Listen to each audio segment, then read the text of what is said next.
All right, good afternoon, everybody. This is David Cerns, co-CEO with Haley Marketing, and I'm very pleased to be joined today by my co-CEO in crime, Victoria Kenward, as we're going to talk to you about some ideas to prepare for anything.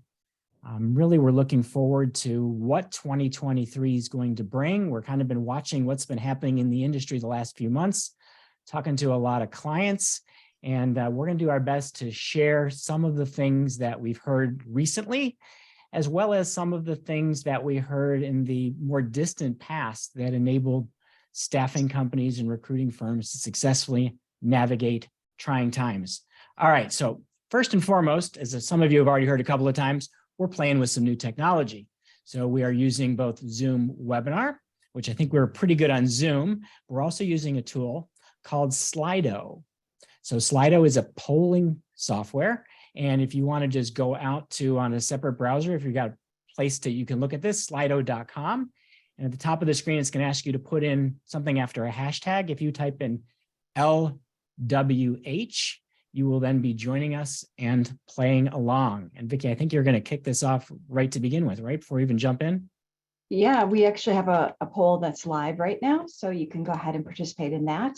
I have a few people that have already tried it, so give it a go. I love the early adopters. They showed up early. They did the poll early.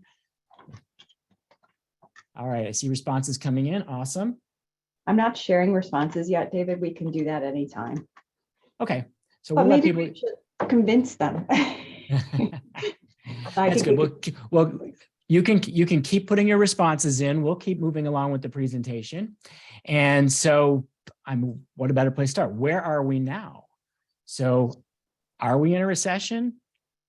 Are we still in a staffing boom? And probably most importantly for everybody listening, where are we going? All right, Vicki, where are we headed now? You get to make the case for the recession. So my mind has not changed since we did this similar topic in September, I think it was. I believe we're in a recession. I believed we were in a recession in the summer. It started in the summer, kind of just really based on the definition. The standard definition is 2 declining quarters of GDP. We've had that. Even if the National Bureau of Economic Research doesn't agree with me and they haven't said it yet, I still think that we're there. We're in a recession. Inflation has really skyrocketed costs. We're currently at, I think, a 40-year high. Some of us remember that, some of us don't. There's a volatile market at best. I would invite you not to bother opening up those statements from your investments or your 401k. Just don't bother. It's ugly. The Fed's trying to control things by raising interest rates, and I think we have another one coming in December. Mortgage rates are hovering, I think last I looked, just under 7%. Home building activity has plummeted. There's just fewer single homes being constructed. Consumer confidence is falling. Right? I don't think anybody can argue that. There's hiring freezes and layoff announcements becoming really common, and it's not just in the tech sector. That's where it started, but we're starting to see it other places. And here's the one that I really believe in. There's an inverted treasury yield curve. So that's when the short-term interest rates yield more than the longer-term rates. And that inversion historically has been a good track record for the sign of an impending recession. Right now, the 10-year treasury yield is around 0.8% below the 3-month yield. That's the biggest gap since December of 2000. So if we're not in one right now, we are definitely on our way. And I think most economic people, that they believe they're agreeing with me. So what do you have, David? How do you argue that? Oh, how do I argue that? Well, let's see. For starters, I know the definition of a recession is 2 consecutive quarters of negative GDP growth, which we did have in Q1 and Q2 of this year. But my data, Q3, we were plus 2.9%. And the forecast for 2023, they're not growth figures to get excited about, but they are showing a small growth each quarter next year. However, I can't argue with you. Inflation, 9.1% in June, 7.7% in October. You only have to go to the grocery store or the gas station to know it hurts. And if you're a lot of the people we're putting to work, it hurts a lot. Interest rates, the Fed funds rate went from basically 0 the beginning of this year to 4%, which means our mortgage rates went from 3.25% to 6.5%. It's actually down a little bit off the 7%. When housing is down and the price of a car is up and food is up, I can't really argue with you that much. I joked that I was going to refute you, but the reality is there's a lot of economic negativity, but it's not all bad. So there is a case, and I put the title here for boom-ish.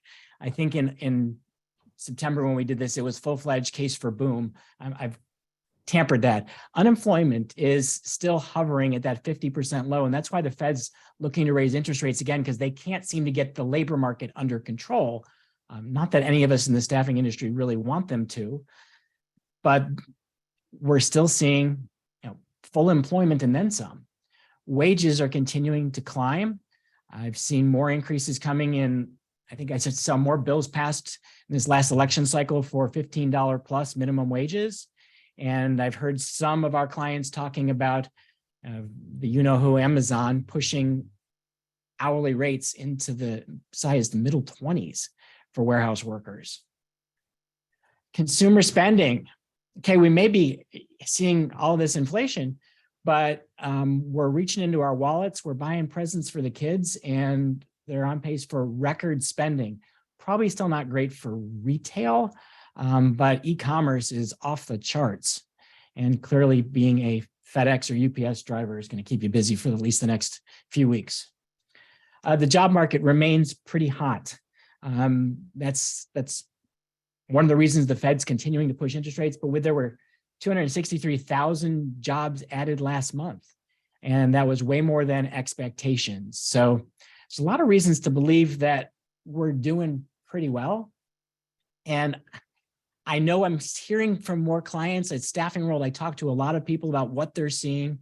I had more people saying they're seeing a slowdown in orders, but still on their boards, they had lots of unfilled job orders. And I didn't talk to anybody who still didn't have job orders to be filled. So maybe this is a good time to share poll number 1 results, where people think we are. Oh, you're on mute, Vic. Sorry. Yep, I turned that on. So now you can see that the 52 people that participated, 38% believe it's coming in 2023, but it's not yet here. And 33% believe it's here. So if it's not here yet, it's here soon, right? And well, I hope not, because there is one thing that is a truism about the economy. What the majority of people believe will happen will happen. Mm-hmm. And then there's another thing that I'll tell you for everybody listening in today, and this is something we say over and over again because it's a lesson my dad taught me. When it comes to a recession, it may be coming in the general economy, but it's up to you to choose not to participate. And that's kind of what the rest of today's presentation is going to be about, is what are the strategies to help you prepare for whatever is ahead. Let's get ready for anything.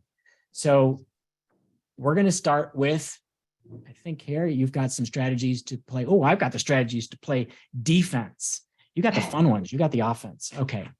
So strategies to play defense. Defense means basically, how do we protect our business? So, the first and most obvious thing is you cut expenses. This is a time to audit your credit card bill. This is a time to audit all of your payables and kind of look at what are we investing in, and is that investment appropriate for what's going on right now? You don't want to be trimming the meat and the bone out of your business, but this is, are there things we added on because times were really good that maybe if times were a little tougher, we wouldn't continue to invest in?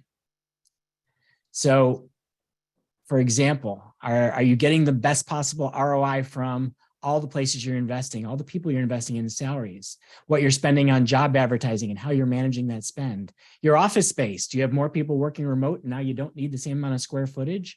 Again, for our business, we can pull out the credit cards bills because so many things are now on recurring monthly payments, and really figure out where we're spending the money and what every one of those purchases is for. Related to that is, are there places you can negotiate discounts? Talk to your vendors. Now, at this point, might be a little early, but if the economy slows and they see a slowdown in business, they may be a little more flexible. And also, if you've got debt that you can pay down, because that comes at a big expense, especially if it's variable rate interest, your costs have gone up. So are there ways to pay down or consolidate debt to help reduce your cost of financing your business.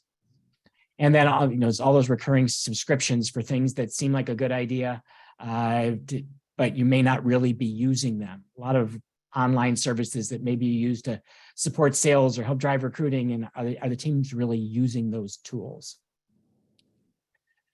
Reduce or freeze headcounts. Now, so usually we don't see this until the economy gets a little worse, but this is the time to start looking at it, saying, what areas are we going to need more people? What areas do we not want to hire more people? And what are the alternative ways to get work done?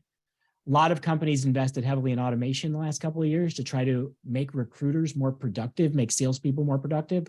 We're seeing more requests right now for sales automation.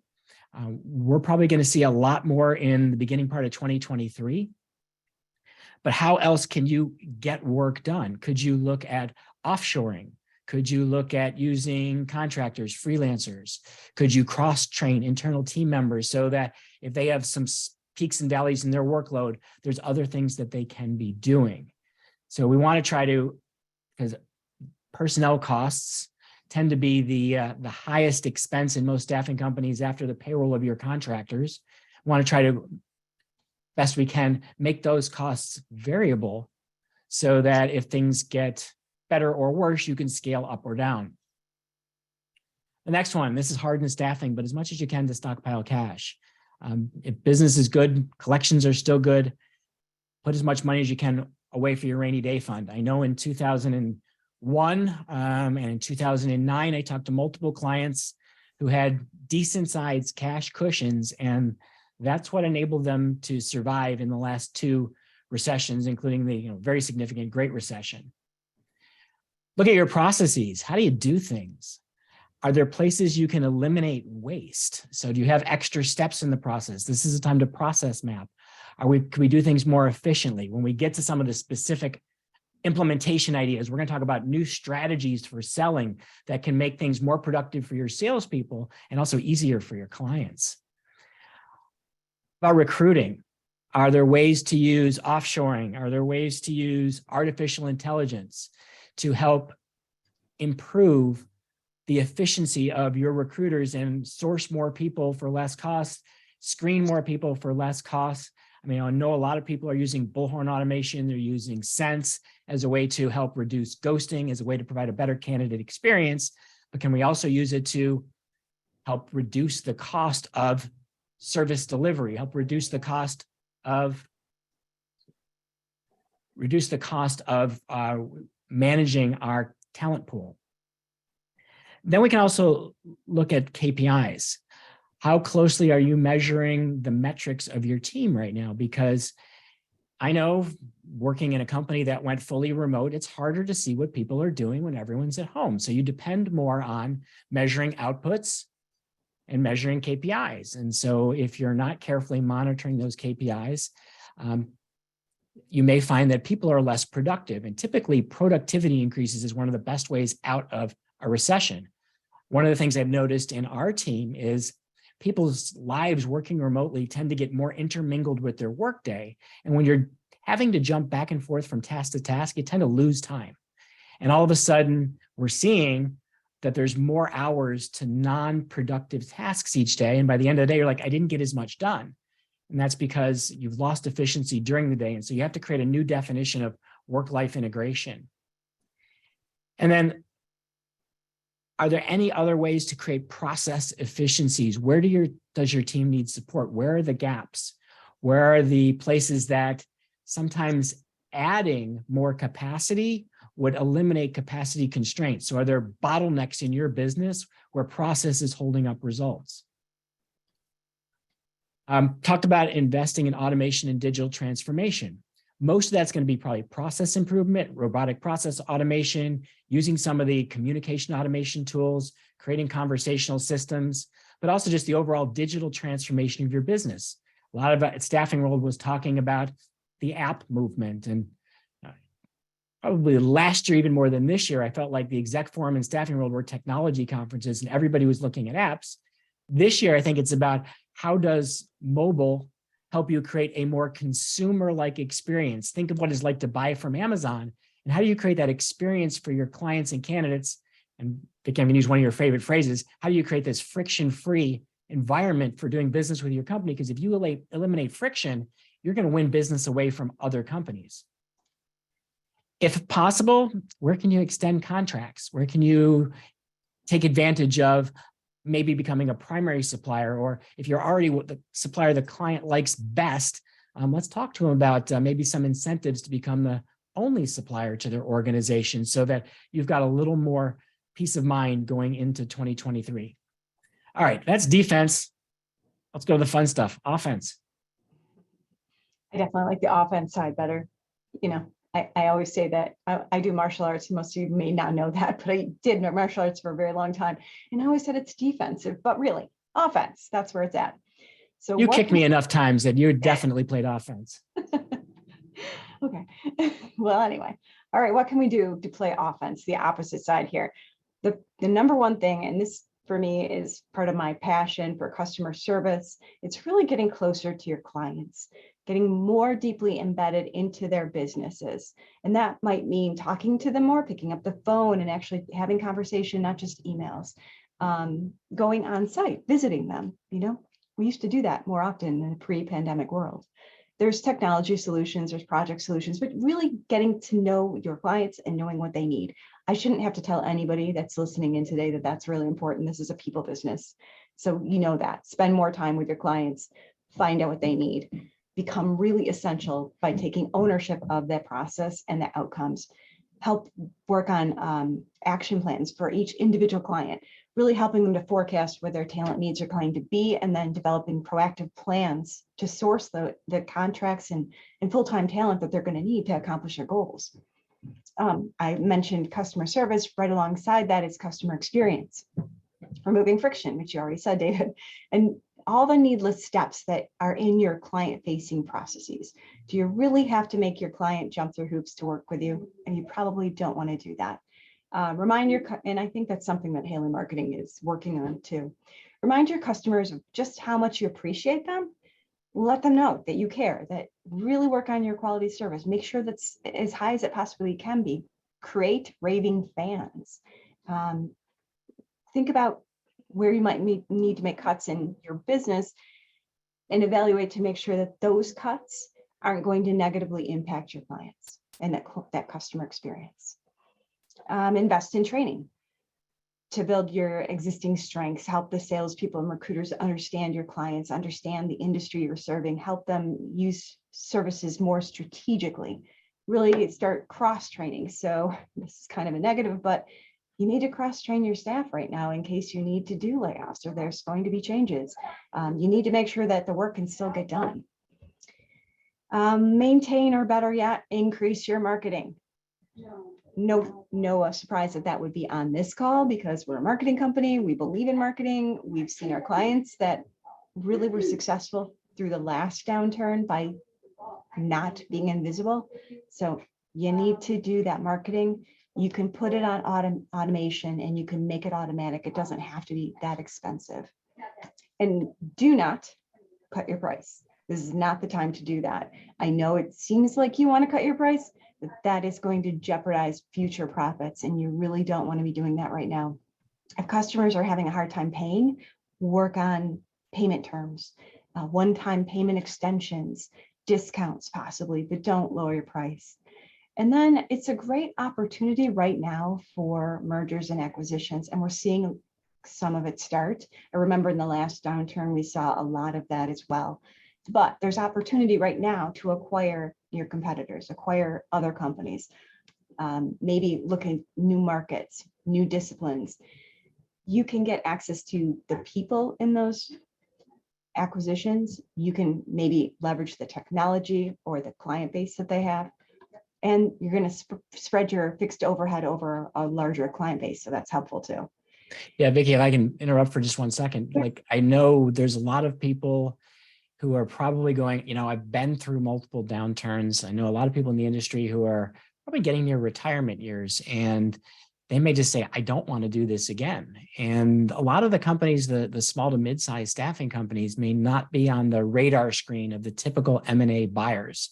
So it creates an opportunity for the mid-market or even smaller companies to acquire other mid-market and smaller companies, just to help alleviate the concern, the fear, really the life savings of the owners who are going to say, this is my time to sell.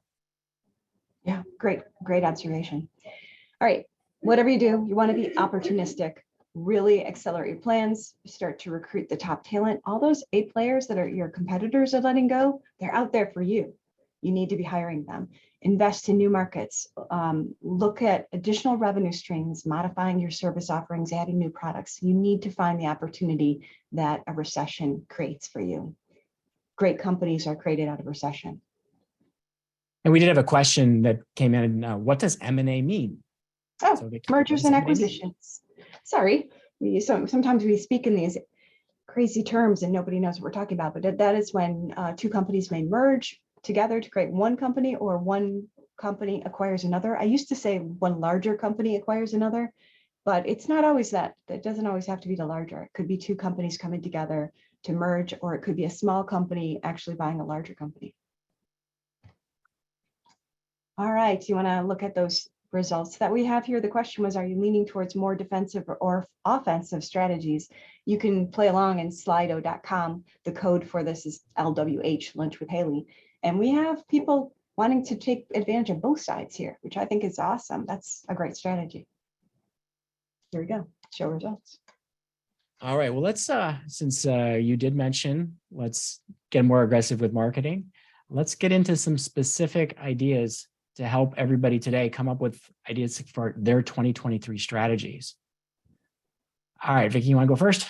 Yeah, I think I already said this. Don't go dark. You know, if you disappear, if you stop marketing, if you stop having a presence, you're going to be forgotten. And in the recessionary period, companies go out of business. And if your clients or your prospects don't see you, you're not top of mind, they may be wondering if you're in business anymore. So this is not the time to go dark. And an important thing there is it's both online and in the real world. I know a lot of companies have really focused their marketing on digital marketing in the last several years, probably the last 6 or 8 years, often to the exclusion of doing things in their local communities and doing things with direct marketing to their clients and doing some of the old school things that salespeople and recruiters have always done. You know, whether it's drop-offs or I'm not going to suggest the donut boxes. There are better ways to bring things to clients, but getting face-to-face is part of deepening those relationships. This is the time to be more visible, not less.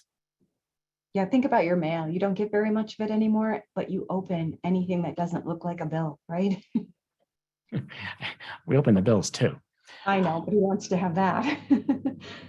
All right, the next marketing strategy is investing to drive sales growth. So there's multiple ways to do that. The first is something called IDM campaigns, or integrated direct marketing.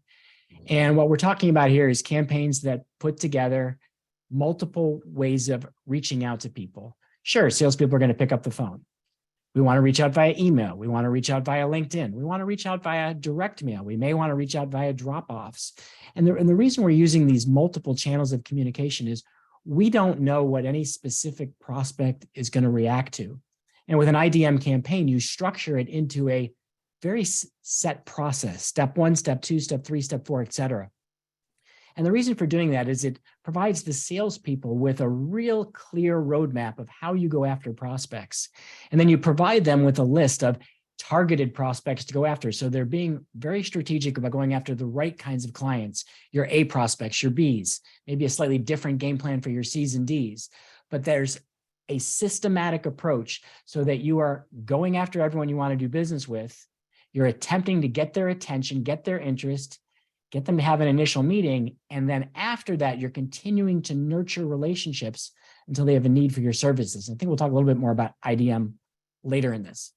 Second is digital marketing, all things digital, social media, search engine optimization, paid advertising or PPC, reputation management, blogging. Think about all the things that we do online and where we engage with content. And now is the time to do more to support the salespeople, both the company doing more and the salespeople themselves to be building their personal brands. And then thinking about referral partnerships. So the fastest way to hiring a really good person is to get a referral. If you're in sales, the fastest way to close a deal is to get referred in. So ask your sales team, ask your senior leaders, where can we identify good referral partners? And how do we start to market to those people or build relationships with those people so that when they run into employers that need to hire, employers that have the needs for the value staffing can deliver, they're referring you in. Targeted promotions. I am not a big fan of cutting prices. And as Vicki said, don't slash your prices, but there are times for very targeted promotions. So for example, if I can give people an incentive and become the sole supplier, I might do that. If I can give people an incentive and lock in a contract for a longer period of time, I might do that. If I can give people a contract for a guaranteed higher volume of business, I might do that. This is not an across-the-board price decrease. This is using price and promotions strategically as a way to drive new, longer-term business opportunities. And very importantly, in this market, everyone sells. You may have a lot of recruiters that really didn't have to make a lot of sales calls because they've spent years just trying to find talent and fill orders. You may have salespeople that could essentially be order takers. And now we have to get everybody retrained of how to have strategic, consultative client conversations so that on every call, we're using it as an opportunity, not a hard sell, but we're using it as an opportunity to educate, to consult, and to sell the value of our services. All right, I'm going to take one more here. Strengthen your client base. So this is a time to cross-sell. How many companies are you working with? They only know you for one service, whatever service they first purchased from you. They don't know you do other things. This is a time to get aggressive about talking to those clients and cross-selling services. My friends at Butler Street, I've heard Mike Jackito talking about 3x3 relationships, going 3 wide, 3 different areas of the organization, 3 different departments, 3 different plants. And then within each of those departments or plants, going 3 levels deep, a senior level executive, an HR contact, a frontline supervisor. If you think about these contacts sort of like a spider web, the more connections you build with inside your clients' organizations, the stronger the relationships will be, and the less likely it is you'll be the one cut if they need to cut back. It'll be your competitor who's kicked out first. June, July, August, and September. And then focusing on the economic value of staffing in this market, what value do you provide to help companies control costs, improve productivity, and manage risk? And if you're not familiar with all those, I think we have some more, there may be some more bullets coming up. If not, we've got an ebook coming out that's going to get into this in a lot more detail, but really understanding how staffing drives profitability. You were talking about strengthening your client base, but you can also diversify your client base.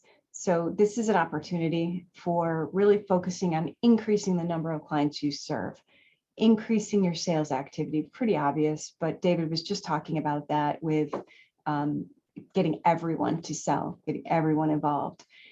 We talked earlier about getting closer to your clients. The opposite side of that is get closer to your temporaries or to the people that you're placing. Really, they know they're the front line for you. They know the opportunities, they see them. If you're talking with them, they can give you that information, that intel that you're not going to get otherwise. You can target new industry segments. So if you're serving one segment, David, do you have a good example of this? Well, we look at ones that are going to be a little more recession proof, or let's say you're doing financial services right now.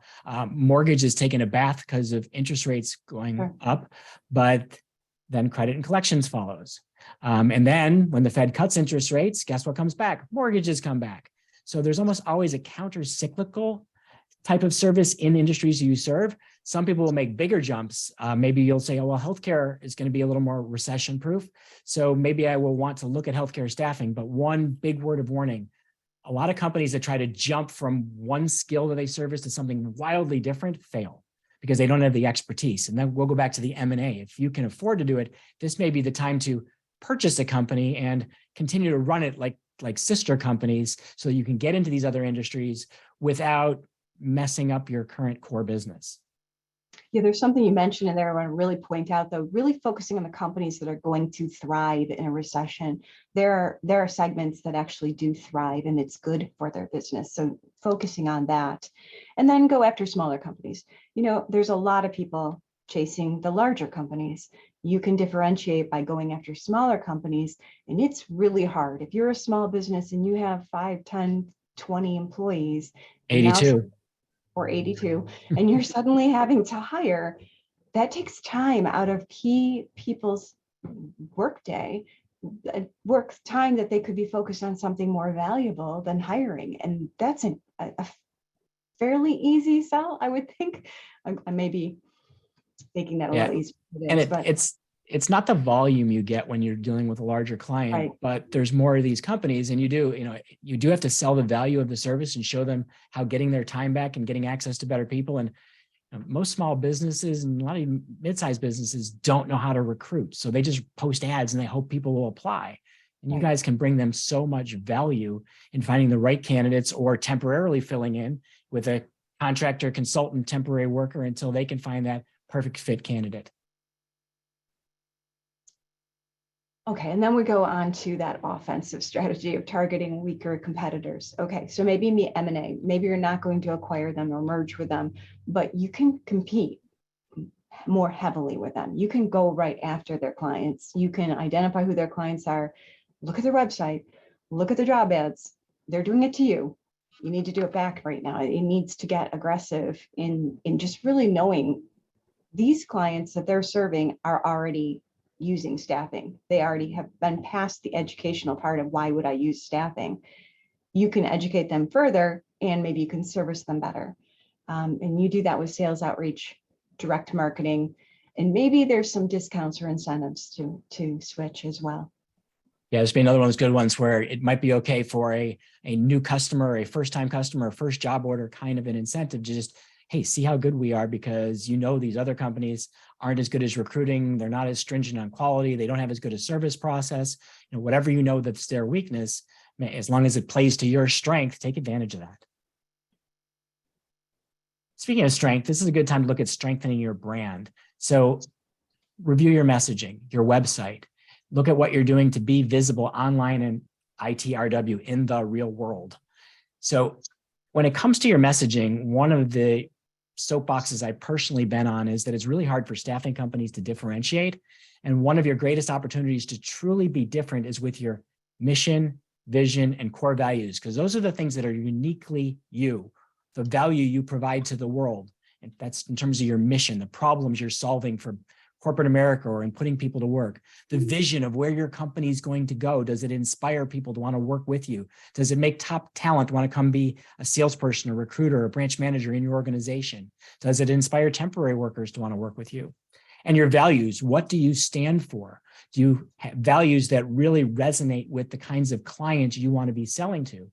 These things are differentiators that none of your competitors can steal from you because they're unique to your business. And very few staffing companies really define a strong brand around what they're all about at their core. Instead, they try to look at how their service is better or their access to talent is better, and they end up sounding like everybody else.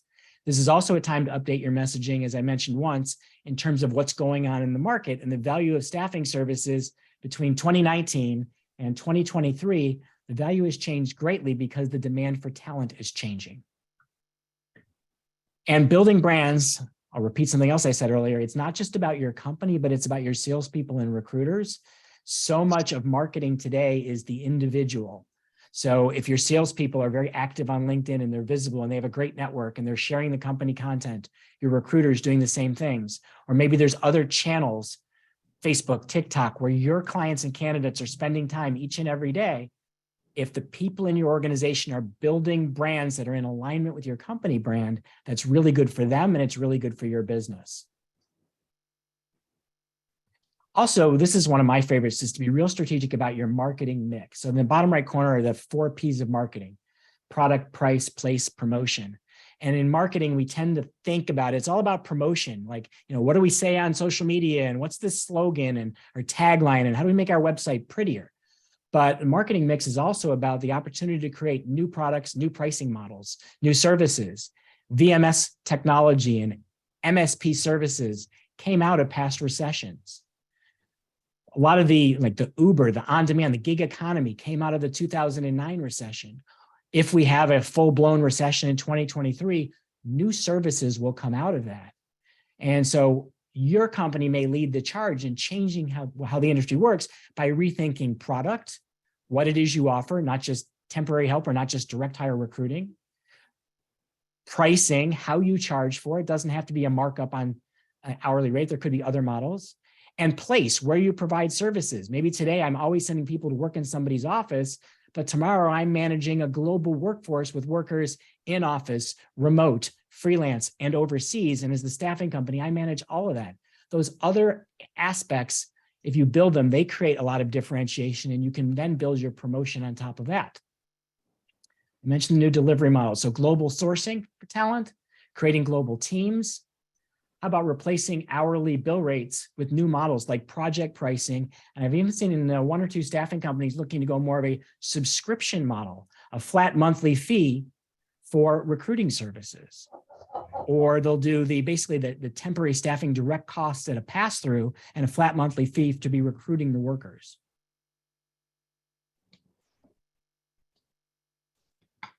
So I think you already mentioned go small, but we have talked about opportunity here. There's smaller companies. I think we mentioned that most of our competitors going after that larger company. We can certainly go after the smaller companies. There's a lot of opportunity. And in that recession, you already mentioned this as well, that there's new companies that show up, there's new opportunities that prevail. And we really need to be thinking about that. It doesn't have to be always going for, who's going to take 100 temps on this assignment. Maybe it's one or two, and that's okay. And very often it's these small businesses that are also the first ones to recover. So you get job orders from them before you may get them from the big companies. They can move faster.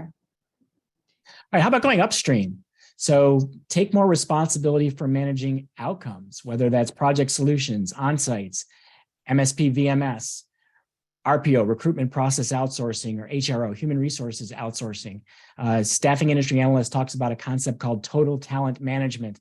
I didn't put the diagram of it here, but you can go to their website and look up total talent management, find the picture that's sort of the staffing ecosystem, all of the different types of services that fall under the umbrella of staffing, and say, are there other things that we can do to help add value for our clients around the area of helping them to better manage all things talent?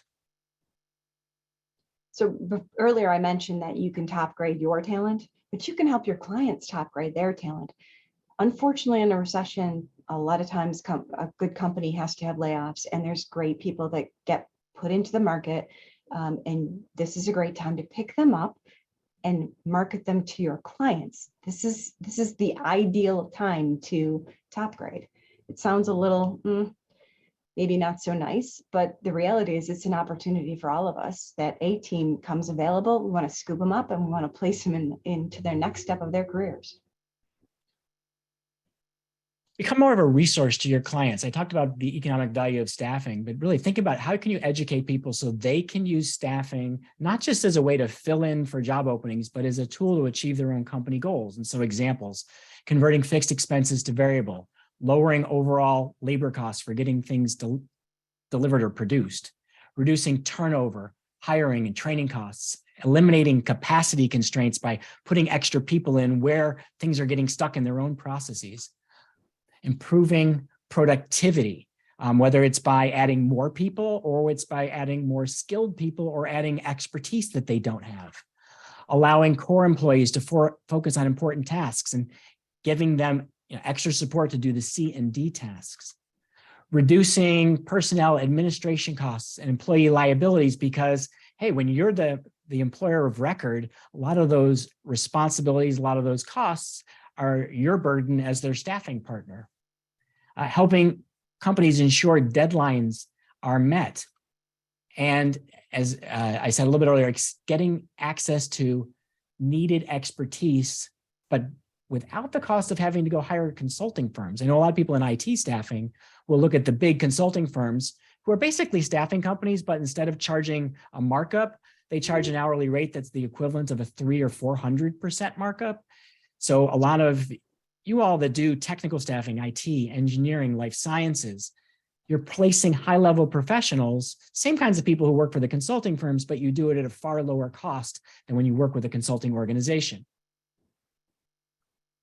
And this is probably more for those small business owners. Hiring hurts. It's not fun. No one other than HR people and staffing professionals like to do it. So you can go in and really talk about, I'm taking away the pain. And you see that bottom right corner, R minus E equals P. That's the most basic formula for how business works. Revenue minus expense equals profit. And you want to be thinking and training your salespeople and your recruiters to understand, how does staffing help our clients drive more revenue in their businesses? How do we help them take expense out of their business? And if we do one or both of those things, we're helping them to increase profitability. We're demonstrating the value of our own staffing services. So why does this matter? Why are we even talking about it? We can tell you firsthand from the Great Recession that those of our clients that were aggressive advertisers obtained a 4.5 market share gain versus their competitors. And that's not just our clients. I think that that stat is actually a global stat. Anybody that cut back on their marketing, they really disappeared. So those people that continue to market through a recession, they fell less, they recovered sooner, and they recovered at more than twice the rate of the staffing industry. That's our clients. We saw it.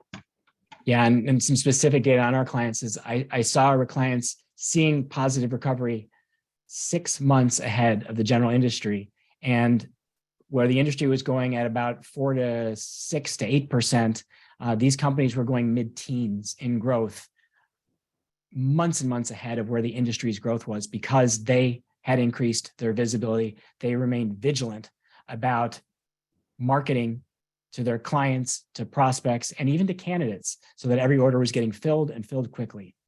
All right, but we've got a little bit of time left, and I want to do my marketing guy thing. But wait, there's more. So we've got 10 specific sales and marketing take-homes for you. So one of them I mentioned already, integrated direct marketing. It's that systematic process for helping your team to sell. It's leveraging multiple channels of communication to maximize the probability of making an impact. It uses a model called AIDA, A-I-D-A, attention, interest, desire, action. We're using, and you can see in the bottom right here, we're picking a target audience, we're creating a campaign, multiple steps, multiple touch points. The picture there just shows lots of different direct mail pieces, but it can be direct mail and email and social media outreach and phone calls.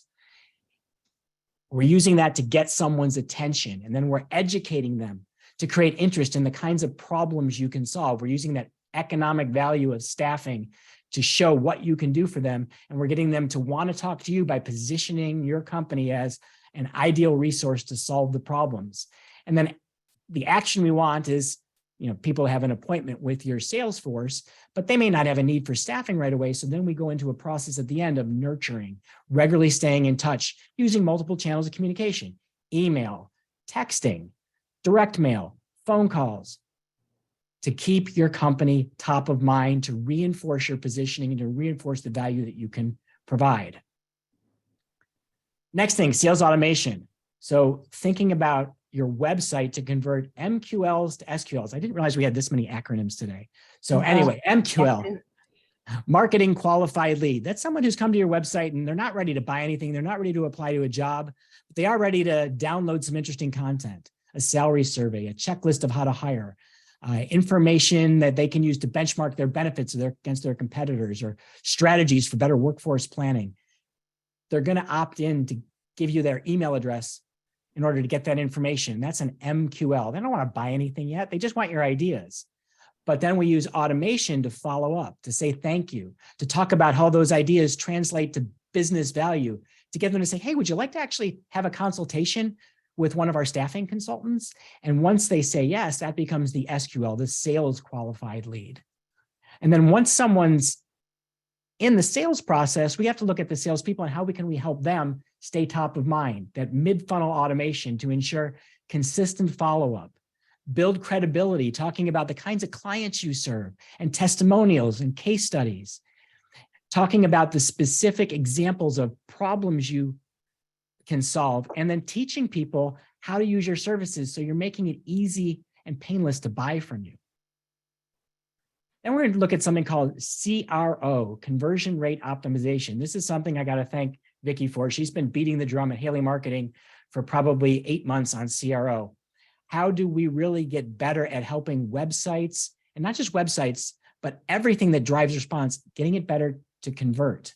So thinking about your website is like the center of the marketing universe, where we're trying to get people to take action. We want to get more response from all the people who are visiting. In the bottom right corner, you see a picture that talks about drivers, hooks, and barriers. So drivers means I know who's coming to my website, and the drivers are, why are they coming? What problems am I solving for them? Not everybody's coming because they want to apply to a job. Not everybody's coming because they're ready to buy from you. There's lots of reasons they might come to your website. So you really want to understand all those drivers and then create pages and content and blog posts and ebooks and white papers on your site around those drivers. The hooks are the things you offer people. So there's a whole long list, and we don't have time today to cover the list. We actually did a whole webinar on CRO last summer. You can go to lunchwithhaley.com and go to the webinars on demand and check that one out, where we talked about all the different ways you can hook somebody. But probably the biggest thing is barriers. What prevents people from taking action? Are things loading too slowly? Are forms too long? We've seen as much as 95% of web traffic that goes to apply to a job abandon those application forms because the forms are too long. We see on average as much as 60%, not as much as, on average 60% of people who hit a staffing website bounce. They don't immediately take an action, they leave. So what can we do to change how the site is designed to get more people to respond? And then outside the website, we can be using CRO in social media and paid advertising, thinking about ways to get more conversion points for your organization. All right, our next quick hitter, search engine optimization. It's time for more client-focused content. Talk to your salespeople. What questions are your clients asking right now? What do they want to know about? What are they afraid of? The questions they ask your salespeople are the same thing they're going to Google to search for. And you want your website to start to become the hub to answer all of those questions. The more you provide meaningful responses to the questions your audience is asking, the more you're going to show up in search results. So it could be about staffing, hiring, workforce management, or basically any other issue that is related to their business, and then you can tie back to a staffing benefit. Next quick idea, I love this one. OPS, other people's stages. So right now, technically, Vicki and I are on a stage. We're doing a webinar. So you could do your own stage, but you can also find people who already have stages. Maybe it's an industry conference. Maybe it's somebody producing a webinar or a podcast. You're looking for ways to get on these stages as a speaker to improve your reach to your target audience. And you want to find people who have stages that match the audience, the persona of the types of employers you're trying to reach. That speaking can be, again, conferences, webinars, LinkedIn Live. Matt Lozar on our team has done a phenomenal job talking about recruitment marketing every week on LinkedIn Live. So if you want great ideas on recruitment marketing, you follow Matt on LinkedIn. Jeff Stotz, our CMO, is now doing another LinkedIn Live on automation. If you really want to know how to use Sense or Bullhorn automation better, you want to follow Jeff on LinkedIn. Goes back to personal brand, sharing good information. Now, in this case, we're letting LinkedIn help us build the stage because they've got everybody. And when you start doing lots of live events on LinkedIn, they help you get an audience. How about being a podcast guest? So I'm sure in your local market and in the industries you serve, there are people that do podcasts. You've got lots of great stories to tell about helping people find jobs and about how companies are approaching hiring and compensation and remote work policies and everything that they're doing to manage people that you know about are topics that could make you a really intriguing podcast guest. Or you could write, be a guest blogger on somebody else's website who already has a lot of followers and an audience. And I didn't list on here like social media influencers, but those are people who already have stages. And if you can build relationships with them and share content with them, that is one other way to leverage somebody else's audience and try to make them your own. Next quick idea, nurturing. Talked about it in the integrated direct marketing, but look at what you're doing today to stay top of mind with clients, prospects, former clients, warm leads, lukewarm leads, cold leads, leads that I talked to once in a lifetime, but everybody who could buy from you. How do we stay top of mind? What are we doing right now? Your sales team alone, your recruiters alone don't have enough hours in their day to nurture. And most nurturing is not about selling, it's about adding value. And in 2023, staffing buyers are going to change. People may stop using and then they'll come back. And they're going to go with the companies that they remember, the companies they see, the companies they feel added a lot of value, the companies that nurtured relationships. Related to nurturing is education. I think this is the third, maybe the fourth time, but I have to repeat this point. Focus on the value of your services in this market. If the market shifts to job order scarcity next year, companies that can demonstrate the problems they solve in a down market are going to win versus the companies that are still focused on just recruiting and filling job orders, and they look like every other staffing company because they haven't differentiated their value proposition. So you really need to think about that economic value, that slide we looked at earlier, of all the different ways you can add value and then teach people through all that content, through other people's stages, how staffing can be used as a strategic tool to make their business better. Oh, I love this one. Asynchronous selling. This has been something I've been jumping up and down about for several months since we learned about it. So this is one-way selling, and it's really is about using more video as part of a one-way communication process. It can be used for initial outreach, video emails. It can be used to introduce your company. It can be used when presenting proposals, educating people about a specific product or service. We've created product landing pages at Haley Marketing where we use video to educate people. So if a salesperson is talking to someone and they're interested in that product, we can send that person to the landing page to watch the video, and they get a really nice overview presented by the person who knows the most about that product to ensure that we're telling the right story, the way we want it told, and very consistently. Think about all those different ways your salespeople are talking about staffing services. Could they be using video communication to help tell your story in better ways? But video is also really about making it faster, easier, and more convenient for people to buy your services, because it's really hard to find time on your calendar for a meeting. So if I can send somebody a video and eliminate a meeting or shorten that next meeting, prospects, clients, employers tend to really value it. In our own customer service, we started doing video to provide performance reports rather than meetings. And in what was a 30-minute meeting, we can now do with a 4 to 6 minute video. Our client feedback has been fantastic. People love it. It's shorter. They get exactly what they need. And then if they have questions, then we can schedule a follow-up. Now, we don't eliminate the calls. We just don't need to do them as frequently. It's actually less work and a higher level of service.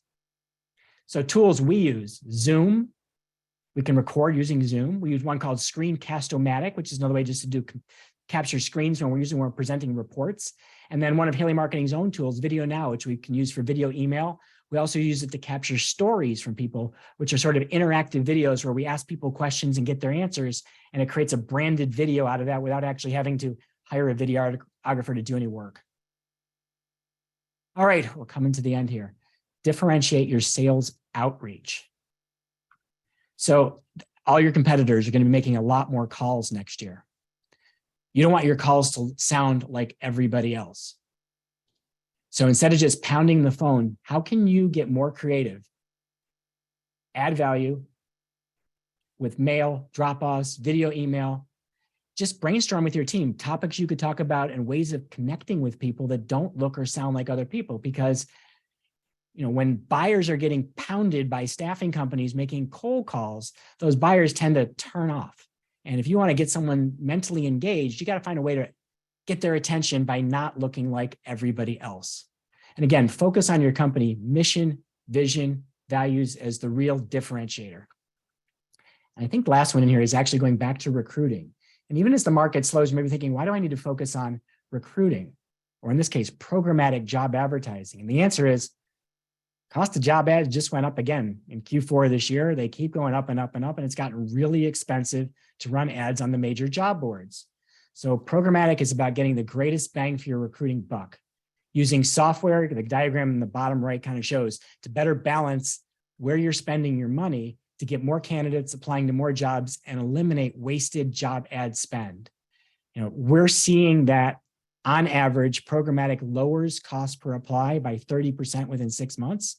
And so as money gets tighter in 2023, you need a greater return on every dollar you invest.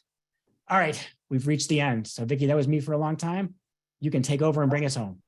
Okay, well, there's two questions. We need to answer those. And I posted the Slido results up there. So while you were presenting, we were asking which of these most resonate, really. And differentiate your sales outreach, always a great idea. And then closely followed by educate and IDM campaigns. So 2 questions for you, David. What brands of sales automation tools do you recommend? You want to take that one? Yeah, we're proponents of 2 that we use, HubSpot and ActiveCampaign. We've got people here that know those really well. Those aren't the only 2 platforms. At Haley Marketing, we use ActiveCampaign, and the only reason we loved HubSpot. I actually think it's probably the best tool in the market. But for us, not a big company, it was going to be $30,000 a year because to buy all their marketing suite was very expensive.